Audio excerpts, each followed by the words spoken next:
As if time wasn't a man-made construct enough, now we have to move it around. Exactly. Good morning, everyone. Welcome. This is Angela Coulter and Sarah Sieg Avagnoni. bringing you this week's Ascended World.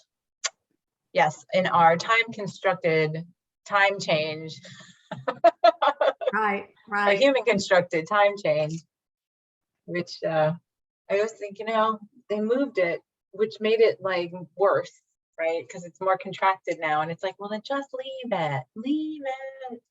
Right. Well, and I was watching one of my Star Trek episodes, had it on in the background, and I think it was Deep Space Nine or something. And it was, well, I'll be there for you 26 hours a day. And I was like, maybe that's what we need to do to get more time, is add more hours in there. And I've seen clocks that do that add a 13th hour or whatever. And all they do is short the others just a little bit to where you won't notice. And it's like, yeah, that just goes to show how nebulous it all is.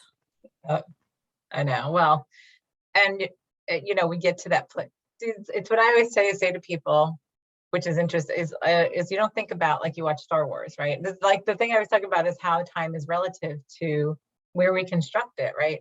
So it's like Star Wars, and they're talking about Yoda being whatever, how many years old, right? Like 700 years old. By what measurement? Because it's not on Earth's measurement, because it doesn't live on Earth. What planet? Yeah.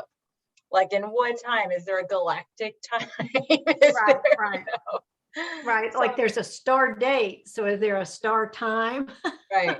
And it's funny because you're like, oh, that's interesting, right? Because you have to think about that.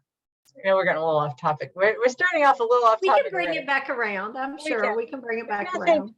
You got to think. So they set up in space. They set up astronauts to, like, have the natural circadian rhythm, right? But if you're in space for 5 years, 6 years, 4 years, right? Which is what, because we're starting to do more extended time exploration, space exploration. Right. Wouldn't you then allow, like, a gradual shift of your circadian rhythm? You know what I'm saying? Yeah. To accommodate that, instead of trying to force it back into where you're not, Right. It's like saying this. It's like going from like, say, from here, the US, the East Coast or wherever, to Europe, right? So there's a 5 or 6 hour difference. If you're only going for a couple of days, that's one thing, right? So you try to keep the same pattern of time for yourself, right? But if you go for a week or 2 weeks, you want to adjust to that time zone because it's easier for your body to adjust, right? So and it's easier to integrate into what's going on, and the sun rising and the sun setting and meals being served. And so that was our little side note today. Right. Well, but then you can take that back to, okay, so we've had this shift in an hour and I get so frustrated, and with myself, it's like, it's just an hour. I should be able to do this. Why am I having such a hard time with this? And then it starts, well, is that really a surprise? You have a hard time with everything, and that can roll right into that judgment that we. Oh, that was beautiful how you did that. Very impressive. I have a little experience in that area. I think we all do, for sure. But so we wanted to hit on this because this comes up, and it's a talked about subject, but it's not really a talked about subject, right? We talk about in consciousness, and this is going on a lot. We spent last weekend, as we had our thing with Yasmin with us last week, because we were at her house down in Florida, and we had our deep dive weekend. And what we call deep dive weekends are deep reflections into ourselves, right? So then there's no excuse, there's no blaming it, there's no giving, pointing an arrow at anybody for any fault of my reality besides my own. So that's what we do for anybody who's interested, because we will be doing more of those publicly, for people who want to join us in the future. But they're great. They are great. But the thing is to be prepared to be, like, stripping away the membranes of why, because how many times do we get into this, right? And Yasmin, you can comment too, because you're definitely, the three of us do this all the time, is that we want to blame desperately other people. We want to blame situations, Circumstances. circumstances. Right. Well, if he Or- would only do this, or if she would only do this, or if this would only happen, and all that kind of stuff. Or, blame your parents for your childhood. Right? We've got some elaborate blames going on. Mhm. Right. And we say, oh, well, I had an abusive parent and blah, blah, blah, and I can't help it. It's like, except when you step back and say, I chose that parent. I chose Right. that situation. And then we get And really step judgy. back even further and say, and that is just a facet of myself. Mhm. Yes. And many, it's very challenging to get to them. I have had, as you know, people walk away from me, like not even want to talk to me anymore, because when they come to me, they like start complaining about somebody else, or they have a judgment about somebody else, and they like, otherwise, like they have such a great existence, a great consciousness, a great reality, and then they get fixated on like one person. Right. Right. And I will say to them, regardless of how I feel about that person that they're fixated on, I'll be like, so why do you get so triggered by that person? Like, why do you judge them so much? Because if there's a judgment or a trigger, there's something that's reflecting back to you by your interaction with that person that's causing you such anger. Right. And we've said so many times that person out of their unconditional love for you has agreed to be that reflection to you. Yes. Yeah. And it may not be something that they enjoy or that they want to do, but out of that commitment and unconditional love for you, have agreed to mirror that for you and allow you that space to, as we've been saying, to sit with that and to understand it better, and to look at the judgments, all around the judgments from every angle. And we get to this place in consciousness in our self-practice, and then we very prettily package it up in something that doesn't look like judgment, right? When we say things like this, oh, they're just not at my vibration, so I'm just going to avoid them, because I feel like every time I'm with them, my energy just gets sucked out of me, right? Because they're an energy vampire. Listen to all of these, these judgments in there. And they sound so like, oh, they sound so spiritual. So lofty. Right, and lofty. And it's like, oh, well, I don't need that. And it's like, except when you are truly in that place of observation, right? And a place of holding your space, of knowing you own your space, that nobody can take your energy from you without your permission, right? Right. And no one can make you feel a certain way. That's right. Right. It's all your choice. Yes. So it's good morning, both Yasmin and Michael. Good to see you here. But it's when we get fixated on being like, and I know, like, I've had people walk away from me and will not talk to me anymore because I won't side with them about an individual. And I just say, and all I say to them is, so have you looked at why that triggers you, right? If you have 10 different people, for all of us, for you, for me, for every individual, if there are 10 people who observe us, you're going to have 10 different experiences of their interaction with us, right? And they're all right for whatever we reflect back. And I have triggered people, you've triggered, like we've all triggered people into something, right? But it's not us, just like other people have triggered us. Right. Well, and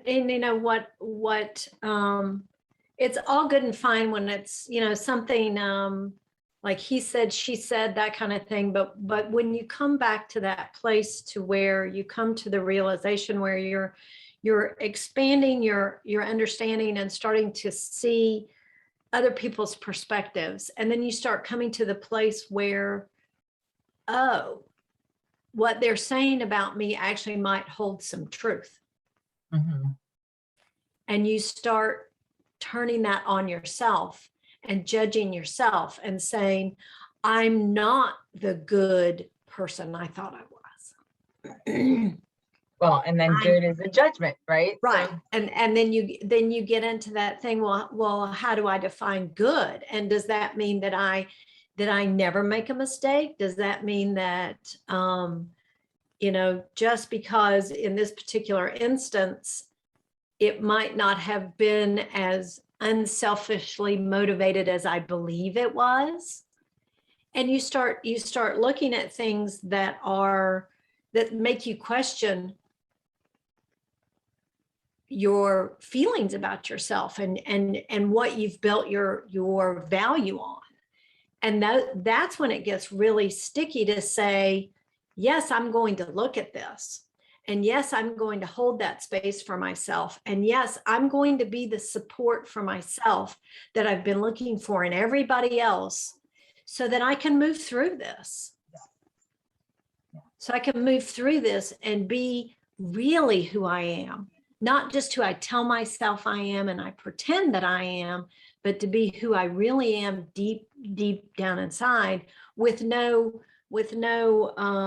pretending. Yes. And unapologetically. Yeah. Right. And authentically. None of this, oh, well, this is what I think will be authentic today. So this is what I'm going to put on today.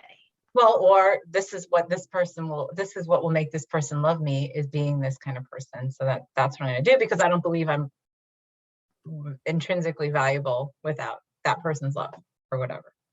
Right. I mean, that's what we have underneath all of that. When we say, oh, I just want to do this for my kids to make them happy, it's like, no, that's actually not the truth. Like we were talking about that last week with the whole, like, when you start getting into that judgment thing of, well, like I have that, oh, that's selfish and everything. So it's like, yes, of course you are. I'm selfish. We're all selfish. It is all about us. All of our reality is about us. It's about us reflecting back to us. Right. And so, we pretend and we put it so eloquently on how, oh, it makes me a good person when other people think well of me, right?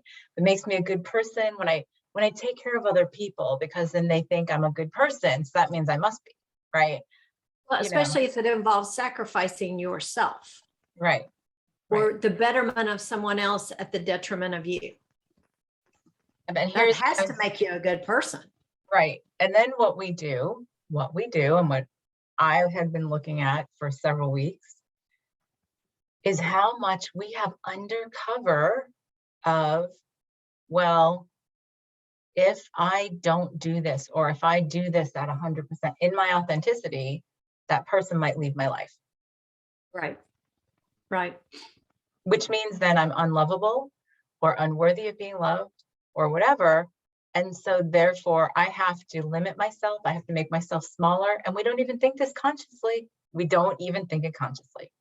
How many times have people said, it's almost like a natural defense that we've installed and then forgotten that we had. Yes. Well, because that makes it safer, right? To forget that we have it. Right. Right. And it makes it more automatic to where it kicks in and you just know that you still feel safe. Right. Like, I'm going to do, like, how many times we do this? So it's like, okay, so first level is your lover, right? Or spouse or whatever. Partner. Oh, right. I'll move here with them, even though I have to give up a perfectly good life and job and everything else because I won't be happy without them. Right. Right. Instead of just saying, I'm choosing this, right?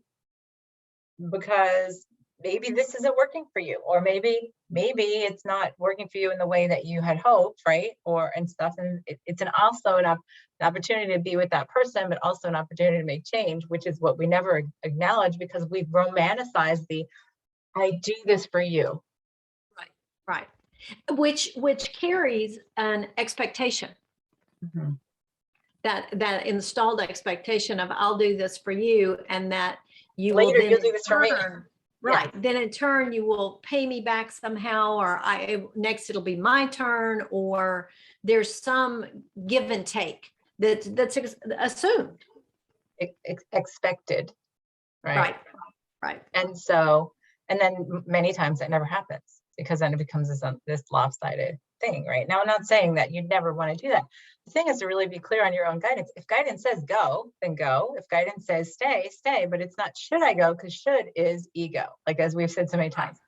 Right. Should, shouldn't, have to, can't. Those are all ego words. When like what I ask is it for me to do this?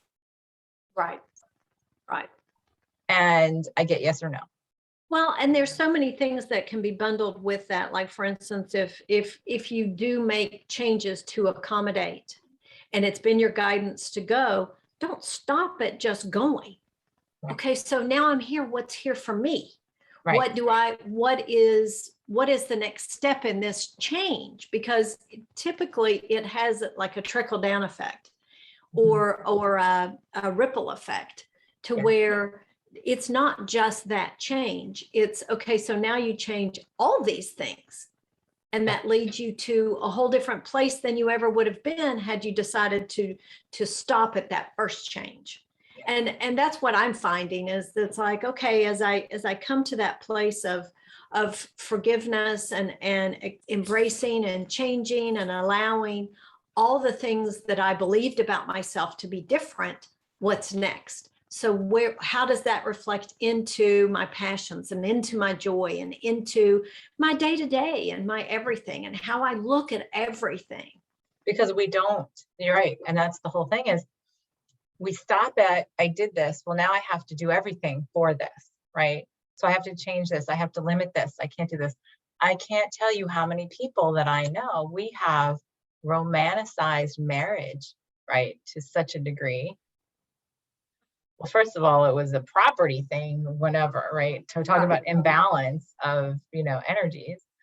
But, and as it, as we've grown into a different remembrance, at this bout of evolution, this time around, it's been this, well, you have to do this, right? I have to do this for this person. And I can't tell you how many people I've seen over the years that are unhappy in their marriage. And it's not because of anything that has been outright said, right? It's been this. I gave a little bit of myself. I gave a little bit more of myself. I gave a little bit more of myself. I gave a little bit more of myself. And they never said it. They never said, I'm giving this away, right? I moved, I gave up my career. I agreed to stay home with the children. Even though that makes me unhappy, right? But then what kind of a person am I to stay home, to not be happy, staying home with my children? Because that would make me a bad mother. Or I think it will make me happy because I have this void within myself that I expect that to fill. Right. And then you deplete yourself even more to find out, well, actually, no, that was a depleting activity, not a restoring activity. That's right. Well, and there are so many, especially mothers that I've met that have come in to see me over the years that they are, and they're embarrassed, they're ashamed to admit until I close the door and they're like, I'm just not happy. I love and what they always do this preface of, oh, I love my husband and I love my kids and I do anything in the world for them, but I'm really unhappy being home. And I mean, there are people I worked with over a course of several years to get them to a place where they finally can say, yeah, nope, this doesn't work for me. I'm going to do this the way that works for me. Right. Or you get those that come to that natural place, with the empty nest syndrome. It's like, okay, so now what do I do with what I have left of who I am? I need to go get a life. Right. I need to go get a life, and I have no idea where to start, what it looks like, what it feels like. And it's that reassessing that reflection in the mirror and coming to that place of understanding and that knew who you are. Yes. Of making a sacrifice to get the blessing. Yeah, that's exactly it. Right. And the blessing isn't near what you think it's going to be.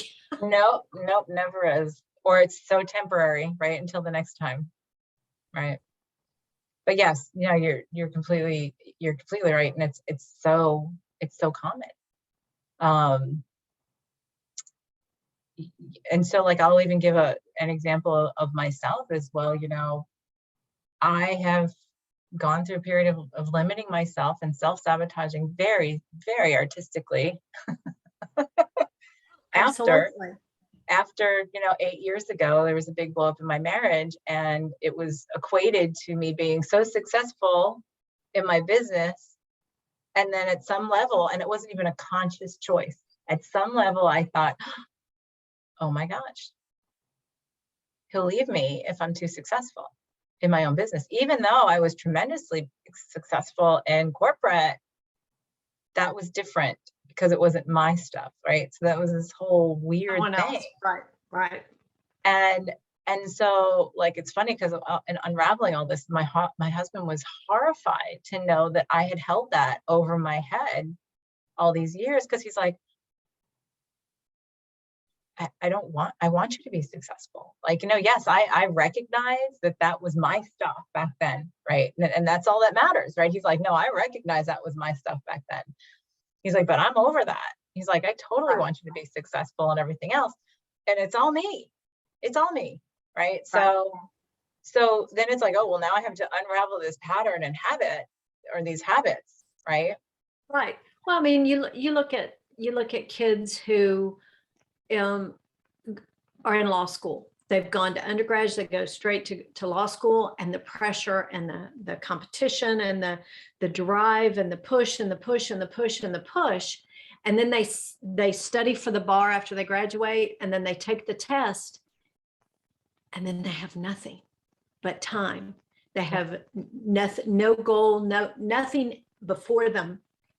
And there are several who commit suicide because they can't go from that frenetic pace to the nothingness, because they don't have that other focus. They don't know other than that drive. And I think that a lot of people get to that same place in their lives where, okay, this is over, this is done, even if it's caring for a critically ill person or a handicapped child or anything like this. And then all of a sudden the bottom just falls out, and it's like, who am I? Well, it's the empty nest syndrome, right? Right. Who am I? And now what? Yeah. And the only thing that I find is, like we talked about last week, is actually allowing that, and allowing what comes up, and allowing sitting with that and being with that and acknowledging that, and be your best ally, be your best, be your comforter. And I think so many are uncomfortable with that.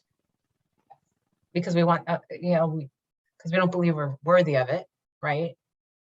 We believe that other people are more worthy to comfort us than we are of ourselves, right? Well, and our comfort isn't as we don't see it as valuable as someone else's.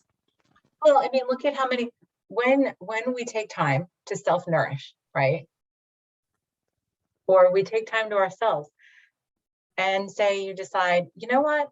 I haven't just read a book for I don't know how long. So I'm going to sit and read a book. And it's a book that I choose.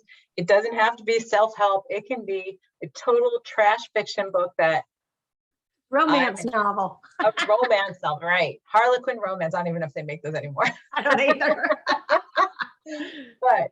but you know, or something. Just because I like it, right? We feel so guilty to admit to that. Right. We feel like we have been bad. We feel like we've been a bad person because I wasted our time. Yes. Yes. Right. Well, I mean, and it's like the phrase, you know, teach somebody to, you know, give someone a fish and you feed them for a day. Teach them to fish and you feed them for a life. That's what it is by teaching yourself nourishment. Yeah. And coming to the understanding that the only healing that happens really is self-healing. Yeah. And once you teach yourself that, or allow yourself that, you're bulletproof. Well, and to go back to our program, our Wonderland program, what is the center of our little thing? I'm going to pull up my That's right. It's of our thing is self-love and self-nourishment. Right? That's right. It absolutely is. And that's what all this essentially boils down to, is coming to that center, that core, that what I saw it for myself was like that kernel of, in a pearl, it's that grain of sand. Yeah. It's that beginning of everything.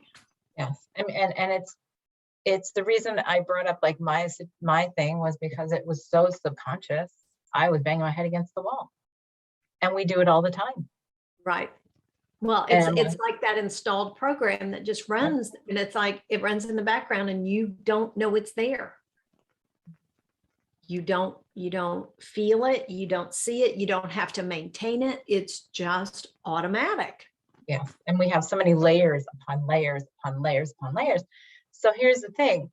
When we progress on our path of self-consciousness, right, and self-awareness and self-remembrance, this is one of the biggest, most challenging roadblocks that we hit, because it's so well masqueraded Right.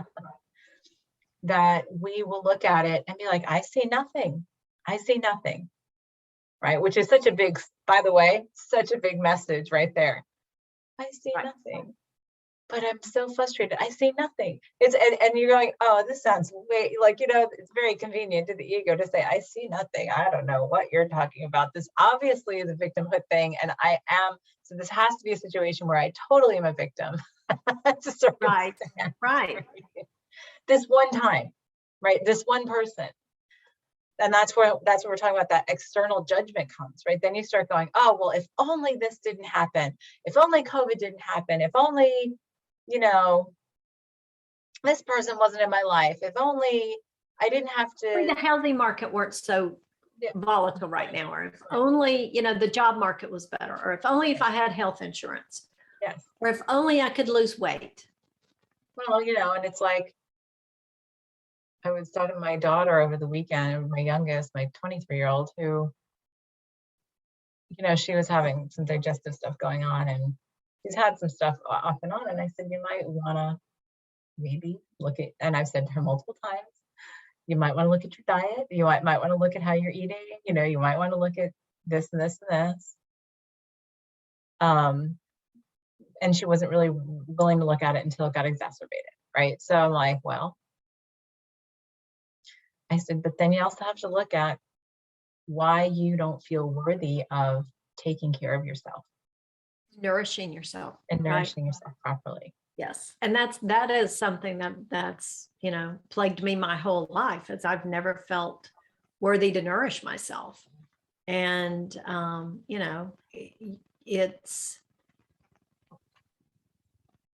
it can be a slow process, but if you look at it from the perspective of getting to underneath of why you feel that way versus just, I'm going to force myself to nourish myself, right, because that's counterproductive. Because when you say that, because it's the right thing to do, right? Right. Which then turns it around to outside, right? Because and everyone tells me that this will fix my problems. Right. And so it must be true. Right. I Googled it, so it must be true. Right. But yeah, and we do, and that's a very tricky thing, right? Because then we turn that around and we're like, oh, well, and it's this like conscious string. Well, if I do this, then I'll be in the right, like with all these other people who will then like me or approve of me, and then I can approve of myself.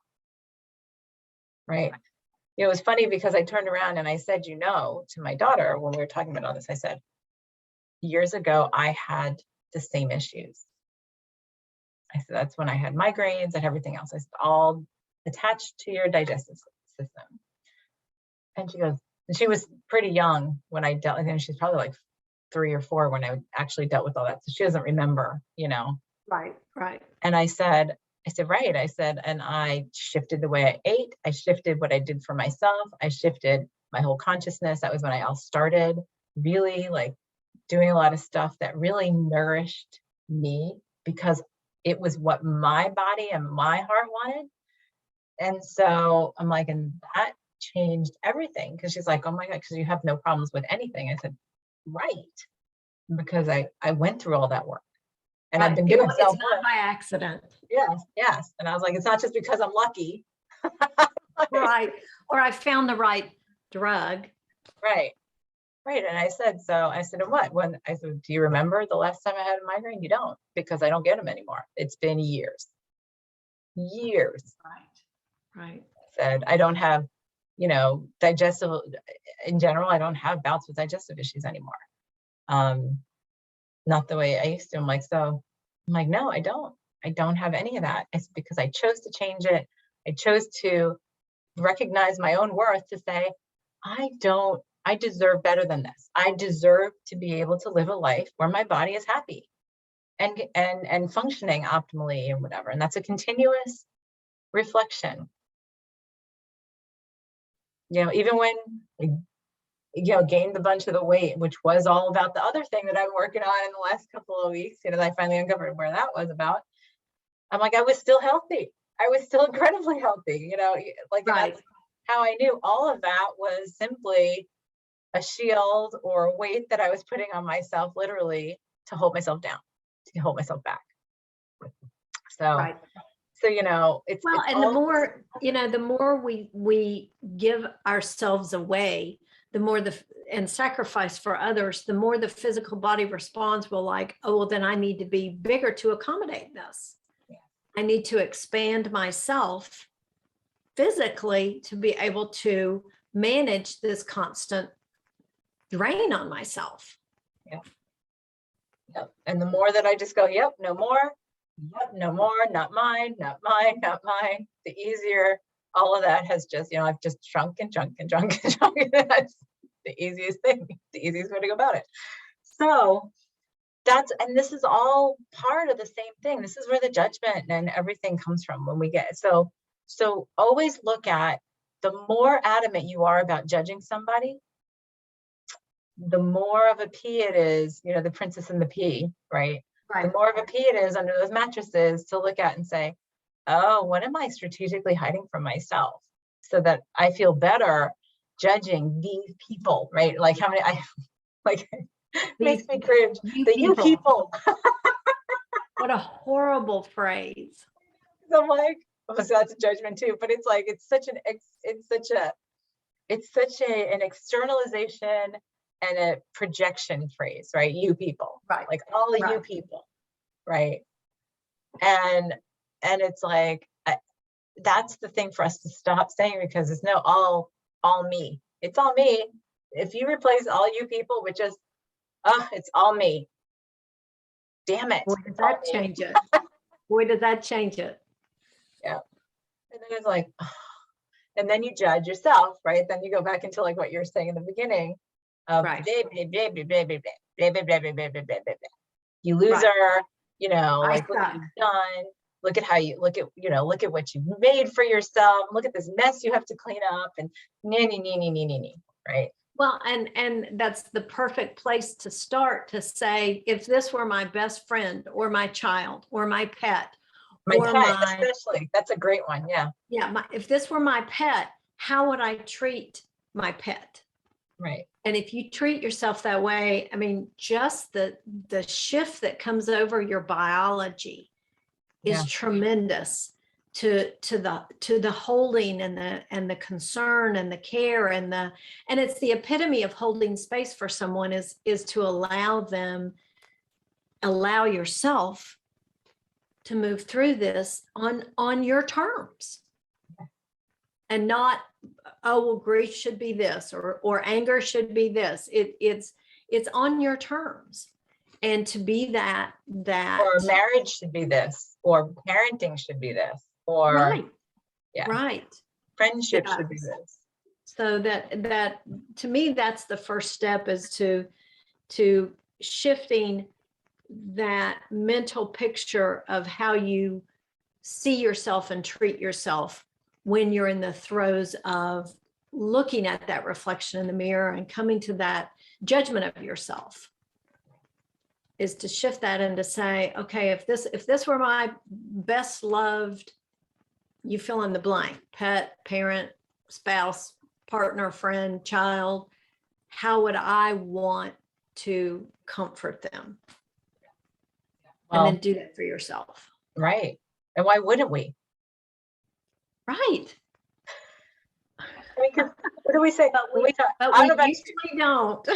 No, I mean, that's the thing is like, what do we say to our pets? Like, I think about how I talk to my cats. I'm like, oh, handsome boy. Like, you know, that's how I talk to Oh, yeah. my cat all the time. It's like, oh, you're such a handsome boy. And, oh, look at that beautiful belly. And like, all kinds of, you know, like stuff like that. Like, he's got a little pooch belly. And like, oh, look at that handsome belly. I would never say, you fat thing. Right. And you're so smart.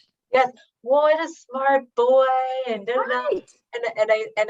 And then my female cat, you know, Minerva, who's like, you know, the sassy girl, and she's got a birth defect. And I never say, oh, look at you, loser, for, you know, not being able to walk right. I like, look at that beautiful sassy walk you have, you know, and stuff like that. Right. Right. Yeah. But we don't say that to ourselves. We say, oh, my hair isn't the right color. My hair isn't the right texture. It's blah, blah, blah. My eyes, my nose, my body size, my shape, my boob. Well, and I'm just so stupid. I'm so stupid, or I'm not smart enough. I'm not strong enough. I'm not Successful enough. I'm not blank enough. Just fill all that in. Right. Right. Right. Right. So But you would never tell your pet that. never, never, never. So, you know, I call him my little prince. Right. Right. You know what? He acts like it. Of course, he's a cat. It's just, you know, their natural thing. Why don't we just be like cats? Right? That's what we deserve. They're like, I deserve this. The cats domesticated themselves because they saw the benefit in the mutual partnership. It's Right? being served. Yeah. So I'm thinking we need to be more like cats. I don't know. My dogs have trained us pretty well. So Yeah, well, dogs do. Dogs do. Although dogs tend to put up with more, I think, than cats do on the other side. But you know, I remember having to sort of like work with my dog because she would take on stuff for us and for others around us. absolutely. And I would be like, no, no, no, no, no, you do not do Right. that. Right. Although my cats have done that too. So I think all pets in general, not just cats, but yeah. It's that heart to heart connection. Yeah, absolutely. Yeah, you're right. So, so that's this is a really uncomfortable and yet crucial part of our coming to self-awareness, self-observation, self-presence, self-nourishment, self-love, ultimately, is looking at in observance. And we're doing a lot more on talking about presence with stuff and observing it and not reacting to it, but looking at the voice within yourself, right? Where did that come from? What was that about? And what's here for me? Yeah, what's it telling me? What's it here to tell me? Yes. And that's if you can separate yourself enough from any emotional charge to just say, okay, so what's the message? What is this saying to me? What is the value of this? It really can change your perspective on the whole thing, almost like making it more of a mental activity instead of an emotional one, to just say, okay, so what are the facts here? Just the facts, ma'am. No judgment, no judgment, just the facts, just the observation, right? Right. Just the things, because that's all they are, is just things. Right. And when you start looking at it that way, because what mars the beliefs attached to them. Right, because what mars that and filters it, gives us these like blinding glasses, is why would, like, the judgment of why would I've done that, right? When we say I've chose that this abuser would be in my life, or I chose that I would be abused, I chose that I would be raped, I chose that I would be whatever, at another level of consciousness, the next step is not to fall into the ego then going, oh, well, I'm going to slip into that level and say, well, what a loser to have to choose that, right? Yeah, can't even get that right. Let me get that right. Yeah, I mean, because I have gotten to that place with many people who then look at me and go, well, that's terrible. Why would I have chosen? Like, no, I see that, but I just don't know why. Well, that's terrible. I'm a terrible person. Why would I choose that? No, you're not a terrible person. It's all perfect. And it's easy for me to say to you, right? Oh, right. It's easy for me to say to you, but then of course I'll say the same kind of thing in the mirror about something, right? Although I'm pretty good about accepting that I chose something. I just sort of laugh at it now, like, well, look at that. Right. Right. Look at that sassy part of me saying I needed this. I know how sassy I am, right? Yes, and that's changed the tint of that in many respects, right? But I have to catch myself. And when we get to that place of starting to judge someone, it is what we've talked about in terms of, like last week, we were talking about sitting with something and being present with it, right? And that is such key. And we're going to come back to that many times, because the being present with something is being present without doing anything about it, just looking at it. Right. Right. And that's the best way to get to know who you really are, is to just sit and be present with yourself and gain a better understanding. And I had over the weekend situations where I was getting frustrated myself with stuff that I felt like I couldn't get this done. I really want to get this done. I want to do this and this and this and this. And then of course, what drove behind it was the voice of, oh, you're such a loser that you have all this on your plate and you can't seem to get it done, and blah, blah, blah, blah, right? Until I stopped that, turned it back around, said, what is this telling me, right? Right. And when I said, you know what, I want to do all of this.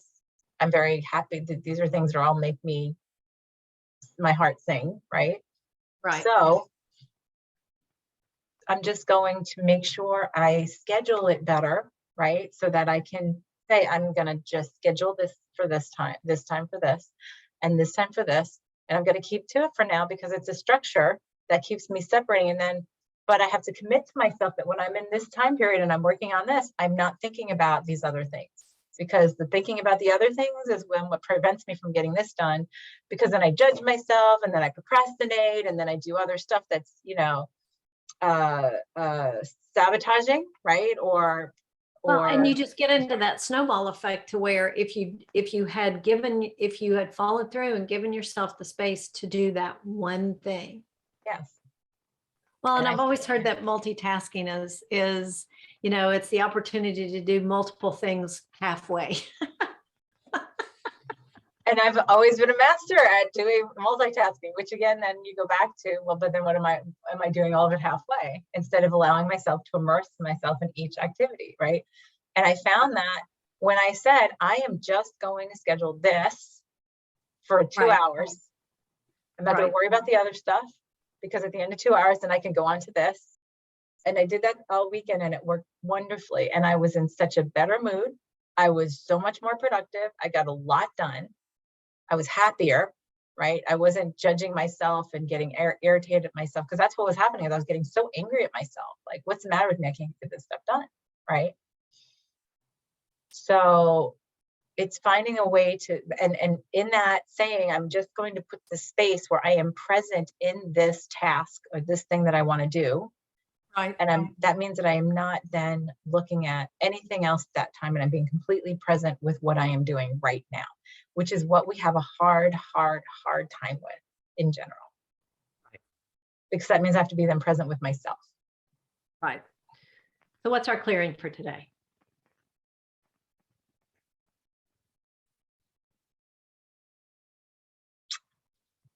Just I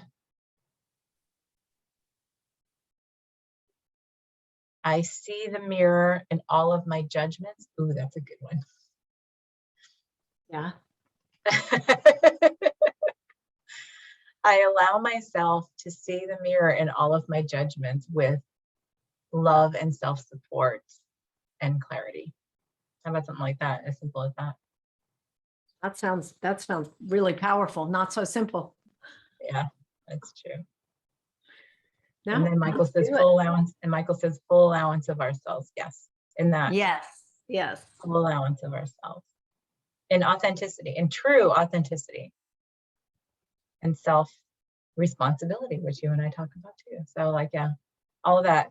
All Ready? that. Yeah. Yep. All right, everybody get comfortable. Close your eyes, take a deep breath. As we step out of separation, back in wholeness and oneness, and we hold ourselves at the vibration where that is our truth. That is from where we exist, create, and experience.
All right.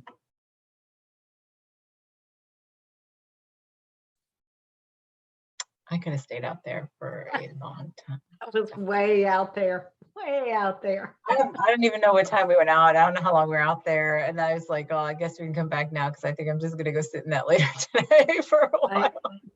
That was great. Oh, I felt like, because it was funny in the beginning, I was like in the center of this, like a field, and it was all like, you know, low-lying clouds. So it was all grayed out. Like everything was sort of gray, but like it was colorful in the center. And then something just started to, it was almost like this tingly, like my body started to tingle and everything started to, it started to like take color, and it would like burn away the clouds and burn away like the fog or the grayness, and it just kept on spreading out. And I just felt like my energy getting bigger and bigger, and it felt so good. And I was like, oh, there you are, right? That was really nice. Michael says, I forgot how strong my own energy is. Right. Yeah. Yeah. Yeah. I saw something very similar with just the the lighting of or the uncovering of the essence within and allowing that to just have that ripple effect. That was, and there was this really incredible music playing, which it's familiar. And I all I can hear is the music, not the lyrics. And it's like, all I can do is play the music over, but I can't come up with any of the words. So I don't know what it is, but I found that today. Yeah, really. Yeah, and the other thing, it was funny because, you know, well, it's St. Patty's week, right? Look, green nails. But Michael says feels so good. it does. What I was seeing was like all this green in there, right? And I was laughing to myself going, oh, it's like sort of like, you know, the valley with the rainbow and the pot of gold and everything else, but that's truly what it is. And then green is a heart healing color, right? Right. So then it was just like this expansion of the heart, and I was like, oh yeah, let's just make this heart healing week, right? Right. Why not? Yeah. It feels great. I do. I feel tingly all in here. It feels wonderful. Yes. Yes. Yeah. All right. Well, that's your task for this week, everyone. Sit in that light and that green color or whatever you want to do, and that self-love and expansion. And self-allowance. I like that. Acceptance, allowance, and authenticity. Yes. Give yourself that space. And we'll see you next time. So this is Angela Coulter and Sarah C. Avignoni. We'll see you next time on Ascended World. Have a good one.